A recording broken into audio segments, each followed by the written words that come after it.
விவசாய பெருமக்களுக்கு வணக்கம். நான் உங்கள் அக்ரி காவியா. இந்த வீடியோவில் நம்ம எதை பற்றி பார்க்க போகிறோம் அப்படின்னா, கரும்பில் வரக்கூடிய பொக்காபோய் நோய் இதை பற்றி தான் பார்க்க போகிறோம். இந்த நோய் இப்போ எது மூலமாலாம் பரவும் அப்படின்னா, காற்று மூலமாக பரவும், மண், நீர், அதுக்கப்புறம் நம்ம வைக்கக்கூடிய இந்த கருநீருங்களாம் அது மூலமாகவும் இது பரவுங்க.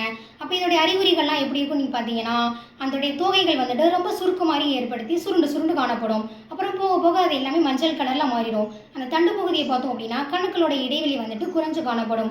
அந்த தண்டு வந்துட்டு முதிர்ச்சி அடைந்த பிறகு அது வந்துட்டு வெட்டுக்காயம் மாதிரி ஏற்படுத்தி இருக்கும். அப்போ இதை நம்ம எப்படி தடுக்கலாம் அப்படின்னு பார்த்தீங்கன்னா, நம்மளுடைய தயாரிப்பான ஃபிடிலிட்டியும் அதுக்கப்புறம் நம்ம ஃபெர்டிலிட்டியும் பயன்படுத்தணுங்க.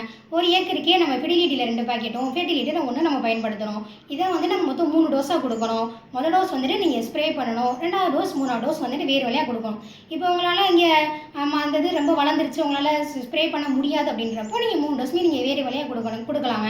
இதை நீங்கள் எப்படி பயன்படுத்தணும் அப்படின்னா, குறைஞ்சது குறிப்பிட்ட அளவு தண்ணியில், தேவையான அளவு தண்ணியில் வந்துட்டு நீங்கள் ஊற வச்சுக்கணும். ஊற வச்சுட்டு நீங்கள் வந்துட்டு கொடுக்கலாம். இப்படி கொடுக்கறது மூலமாக நம்ம நோயை வந்துட்டு முழுமையாக சரி பண்ணிடலாம்.